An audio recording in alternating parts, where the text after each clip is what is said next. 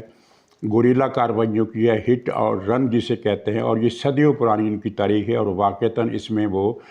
بڑی مہارت رکھتے ہیں۔ اس لیے بھی مہارت رکھتے ہیں کہ ان کے پیچھے پہاڑ ہوتے ہیں۔ اور ناظرین، ایک کسی غیر مسلم دانشور کا ایک مقولہ میں نے پڑھا تھا، اس کا مجھے نام یاد نہیں آیا،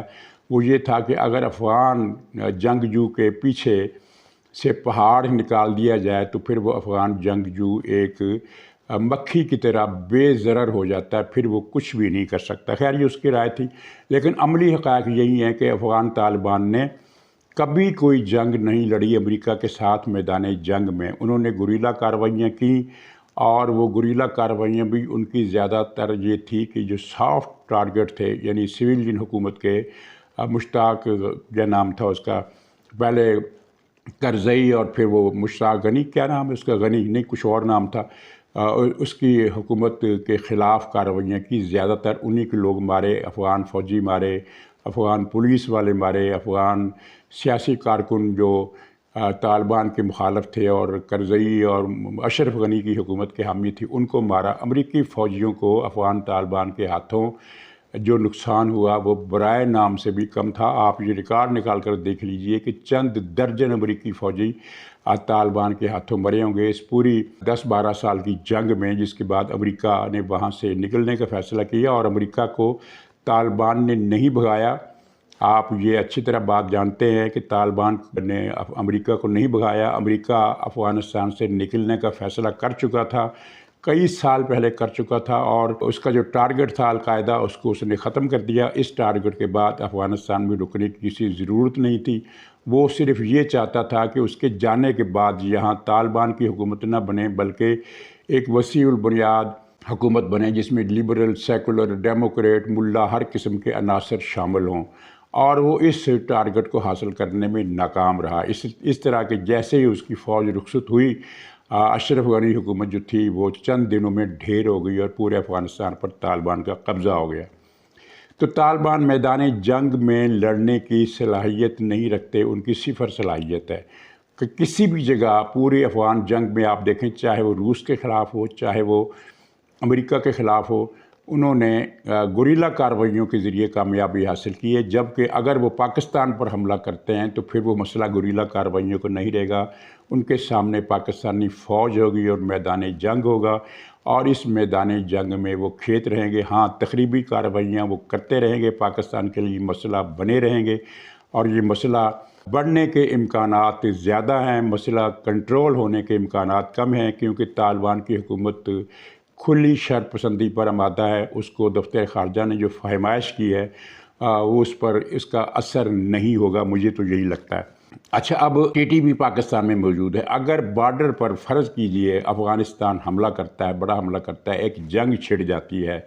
تو سب سے زیادہ نقصان کس کا ہوگا؟ وہ سب سے زیادہ نقصان ہوگا ٹی ٹی پی کا، کہ یعنی جب میدان جنگ سجے گا تو پھر پاکستانی فوج ایک وہ پوری یعنی عسکری پھیلاؤ کے ساتھ اس بارڈر پر پھیلے گی، اور یہ ہائیڈ آؤٹس جو ہیں یہ خود بخود نشانہ بن جائیں گی، اور پھر میدان جنگ میں جو نقصان ہوگا ظاہر ہے اس میں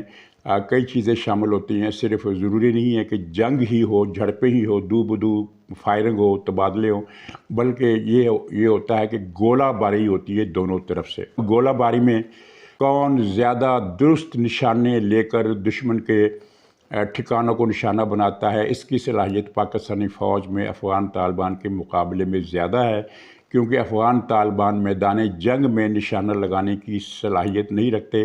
وہ ریکی کر کے ٹارگیٹڈ قسم کی گوریلا کارروائی کرتے ہیں کہ جہاں سے فوجی قافلہ گزرے گا، یہاں پر امریکی اپنے افغان فوج کی ایک پکٹ ہے،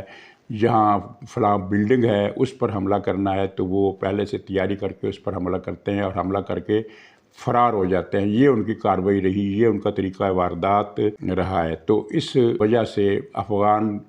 بارڈر پر کوئی بڑی جنگ چھڑنا طالبان کے مفاد میں نہیں ہے، بلکہ ان کا سراسر گھاٹا ہے، اور ہو سکتا ہے کہ اس جنگ میں پاکستانی فوج کو کچھ غیر متوقع فائدے حاصل ہو جائیں، یعنی جن علاقوں پر اس کا ابھی تک کنٹرول نہیں ہے، سرحدی علاقوں پر، وہاں پاکستانی فوج کا کنٹرول مستحکم ہو جائے، کیونکہ عسکری پھیلاؤ جب ہوتا ہے تو پھر وہ چیزیں بھی سامنے آ جاتی ہیں، گرفت میں آ جاتی ہیں، از خود آ جاتی ہیں، یعنی تلاشی کے بغیر ہی سامنے آ جاتی ہیں، جن پر پہلے نظر نہیں پڑی ہوتی، اور پھر وہاں یہ ہائیڈ آؤٹس ان کو یہ خط چھوڑنے پر مجبور ہو جائیں گے۔ اور پھر یہ بھی ہو سکتا ہے کہ جنرل فیض حمید اور جس طرح کے دوسرے غداروں نے افغان جنگ کے زمانے میں پاکستان کے بعض علاقے افغان حکومت کو تحفے میں دے دیے تھے، تو وہ علاقے بھی ہم واپس لے لیں، اس بات کا ایک روشن امکان موجود ہے۔ ناظرین، اس میں خرابی کیا ہے؟ جو پاکستان کے حوالے سے ایک منفی بات ہے وہ کیا ہے؟ وہ یہ ہے کہ اگر جنگ چھڑی، مجھے فی الحال جنگ چھڑنے کا امکان نظر نہیں آتا، گولہ باری اور دو طرفہ فائرنگ اور دہشت گردی کے واقعات میں اضافے کا امکان تو نظر آتا ہے جنگ کا نہیں، لیکن اگر جنگ ہوئی تو پی ٹی آئی کیا سوچ رہی ہے؟ پی ٹی آئی کے لوگ پختونخوا میں آپ وہاں کسی دوسری پارٹی کے آدمی سے ملے، اے این پی سے ملے، ایون جماعت اسلامی والوں سے ملے جو پی ٹی آئی کے بڑے کٹر حامی ہیں، اور ان کی ہمدردیاں اور وفاداریاں اب جماعت اسلامی کے منشور سے زیادہ، عمران خان سے زیادہ وابستہ ہیں، ان سے بھی ملیں تو وہ آپ کو بتا دیں گے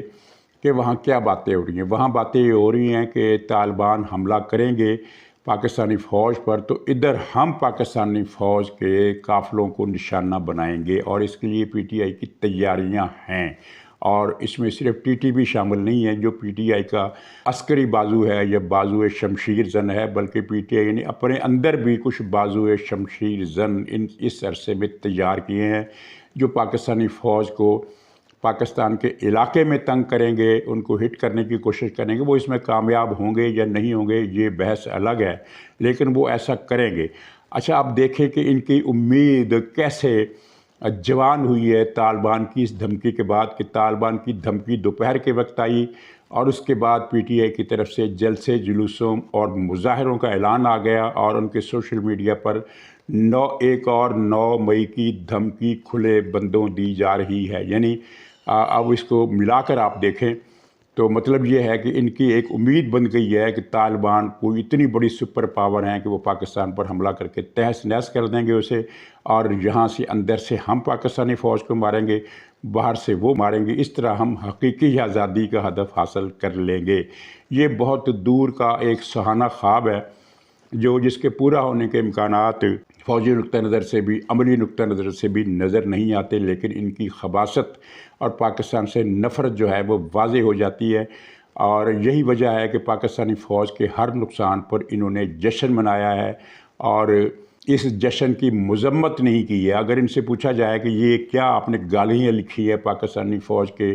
شہیدوں کے تابوت پر، اور یہ کیا ٹویٹ کیے ہیں، تو وہ کہتے ہیں کہ یہ اس کا ہماری پارٹی سے تعلق نہیں ہے، لیکن مذمت انہوں نے نہیں کی ہے۔ اور یہ تعلق نہ ہونے کی بات تو اس لیے جھوٹ ثابت ہو جاتی ہے کہ آپ ان ٹویٹس کو، ان پوسٹوں کو اگر آپ دیکھیں تو ان کو شیئر کرنے والے اور ری ٹویٹ کرنے والے سارے کے سارے پی ٹی آئی کے ویل نون ایکٹیوسٹ ہیں، وہ اس کو آگے بڑھاتے ہیں۔ اب دیکھیں آپ محیط پیرزادہ نے 2 دن پہلے انڈیا سے مداخلت کا مطالبہ کیا ہے، کیا وہ محض اس کا ایک جذباتی بیان تھا؟ جس طرح غلام مصطفیٰ کھر نے ایک مرتبہ کہا تھا کہ میں انڈیا کے ٹینکوں پر بیٹھ کر آؤں گا، یہ اس طرح کا بیان تھا؟ یہ اس طرح کا بیان نہیں تھا، یہ ایک سوچی سمجھی پلاننگ کا حصہ ہے کہ ہم نے بات کو کس طرح آگے بڑھانا ہے۔ اور عمران خان کے حامی جو ہیں وہ برین ڈیڈ قسم کے لوگ ہیں۔ اگر عمران خان ان سے آج کہے کہ پاکستان کو ختم کرنا ہمارا مشن ہے تو یہ سارے زومبی ایک زبان ہو کر چلائیں گے کہ ہاں پاکستان کو ختم کرنا ہمارا مشن ہے۔ وہ یہ نہیں سوچیں گے کہ عمران خان نے کیا کہا ہے اور ہم اس کی بات کو کس طرح دہرا رہے ہیں۔ آپ نے انگریزی فلموں میں دیکھا ہوگا، اس طرح کی جو کلٹ کی فلمیں ہوتی ہیں اس میں کلٹ کا لیڈر جو ہے وہ جو بات کہتا ہے وہ سارا اس کے فالوور جو ہے وہ باجماعت کھڑے ہو کر وہ پورا ان کو ٹیمپل دکھاتے ہیں، ڈوم دکھاتے ہیں، ان کا ہائیڈ آؤٹس دکھاتے ہیں، ان کی ٹریننگ کے سینٹر دکھاتے ہیں ان فلموں میں، تو وہ باجماعت کھڑے ہو کر سینے پر ہاتھ رکھ کر وہی بات دہراتے ہیں جو ان کا لیڈر کہہ رہا ہوتا ہے۔ اور یہاں تک کہ کئی کلٹ کے لیڈروں نے پھر خودکشی کا فیصلہ کیا، کیونکہ کلٹ کا لیڈر بھی دماغی مریض ہوتا ہے اور یہ بھی برین ڈیڈ ہوتے ہیں، اس کے فالورز بھی۔ تو وہ کہتا ہے کہ اب ہم خودکشی کریں گے اور اس خودکشی کے فوراً بعد ہم جنت میں چلے جائیں گے۔ تو ساتھ ہی وہ 1000 2000 1200 500 جتنا کبھی مجمع ہوتا ہے ان کے فالورز کا، وہ بیک زبان یہی فکرہ دہراتا ہے کہ اب ہم خودکشی کر کے جنت میں جائیں گے۔ اس کے بعد پھر وہ سب کے سب خودکشی کر لیتے ہیں۔ یہ ایک سپیل ہے جو جادو میں بھی استعمال ہوتا ہے اور جو مسمرزم میں بھی استعمال ہوتا ہے، اور اس میں سپیل میں آ کر پھر اس برین ڈیڈ کو آپ جو مرضی رستہ دکھائیں وہ اس پر چلے گا۔ اب عمران خان نے ان کی آبیاری کی ہے۔ جب اس عمران خان نے حکومت سے محروم ہونے کے بعد یہ کہا تھا کہ ایسے ملک کا کیا فائدہ، ایسے ملک پر تو ایٹم بم پھینک دینا چاہیے، تو پی ٹی آئی کے لوگوں نے، آپ کو یاد ہوگا کہ عمران خان کے اس عجیب سٹوپڈ قسم کے غیر انسانی قسم کے بیان کا دفاع کیا تھا اور کہا تھا کہ ہاں عمران خان صحیح کہتا ہے، یہ ملک بننا ہی نہیں چاہیے تھا، اس ملک کے عوام کو مار دینا چاہیے، اس ملک کے عوام کو مر جانا چاہیے، خودکشی کر لینا چاہیے، ایسی زندگی سے موت اچھی۔ اس طرح کے فکرے اس نے کہے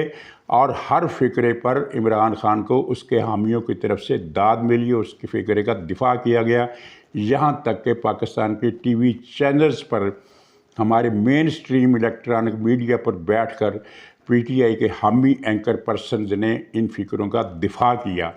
اور یہ ایک عجب ستم ظریفی ہے کہ اب یہ پاکستان کے مین سٹریم الیکٹرانک میڈیا پر پی ٹی آئی کے حامی اینکرز کی جلغار ہمیں پہلے سے زیادہ نظر آتی ہے، اور پہلے سے زیادہ یہ ہر جگہ بیٹھ کر عمران خان کے اس بیانیے کو آگے بڑھا رہے ہیں اور بین السطور عوام کو یہ بتا رہے ہیں کہ اب اس ملک کا باقی رہنا مشکل ہو گیا ہے، یہ ملک نہیں بچے گا۔ یعنی عوام کو ایک لاشعوری طور پر تیار کیا جا رہا ہے کہ پاکستان ختم بھی ہو سکتا ہے، اور اس کے بعد عوام تیاری کر لیں کہ انہیں اکھنڈ بھارت میں رہنا ہے، آزاد پنجاب میں رہنا ہے، آزاد پختونخوا میں رہنا ہے، کہاں رہنا ہے، یہ ساری چیزیں ہیں۔ تو ان پر میں یہ تو نہیں کہتا کہ فوج کی نظر نہیں ہوگی، فوج کی نظر ہوگی، لیکن یہ سمجھنا میرے لیے مشکل ہے ان کی حکمت عملی کیا ہے، وہ کیوں اس بات کو نظر انداز کر رہے ہیں۔ اس وقت پاکستان کا mainstream electronic media P T I کے نرغے میں ہے، دوسرے معنوں میں وہ جب کہ افغانستان کی طرف سے شرارتوں کا خطرہ ہے اور بھارت میں اگلے مہینے الیکشن ہونے والا ہے، اگلے مہینے کے وسط میں، تو بھارت کی طرف سے بھی کوئی ایڈونچر ہو سکتا ہے۔ تو اس دو طرفہ خطرے کے موقع پر یہ ففتھ کالمسٹ اور جو پاکستان سے زیادہ بھارت کے وفادار ہیں اور افغانستان کی طرف امید بھری نظروں سے دیکھ رہے ہیں کہ پاکستان کو توڑنے میں وہ ہماری مدد کرے گا، ان لوگوں کو ٹی وی پر پہلے سے زیادہ پنپنے کی اجازت کس نے دی ہے؟ شہباز شریف حکومت سے اس بارے میں کسی اقدام کی توقع مت کیجیے۔ وہ شہباز شریف سے زیادہ جو کر سکتے ہیں وہ یہی ہے کہ کسی ایئر چیف کو 1 سال کے ایکسٹینشن دے دیں گے اور اسی طرح کے اقدامات وہ کرتے رہیں گے۔ ملک کے ڈیفنس، ملک کی تجارت، ملک کی معیشت، امن عامہ، مہنگائی، یہ چیزیں شہباز شریف کی پرائرٹی لسٹ میں کبھی تھی ہی نہیں۔ تو یہ ساری امید جو ہے اس وقت ملک کو بچانے کی وہ ہے فوج سے۔ اب آپ کہیں گے کہ یہ پاکستان میں جمہوریت ہونی چاہیے اور جمہوریت میں فوج کہاں سے آ گئی؟ تو جہاں ایشو جمہوریت کا یا پارلیمنٹ کا نہیں ہے، یہاں پاکستان کے وجود کو خطرات سے بچانے کا ہے، تو اس کے بعد آپ دیکھ سکتے ہیں کہ کیا ہوگا۔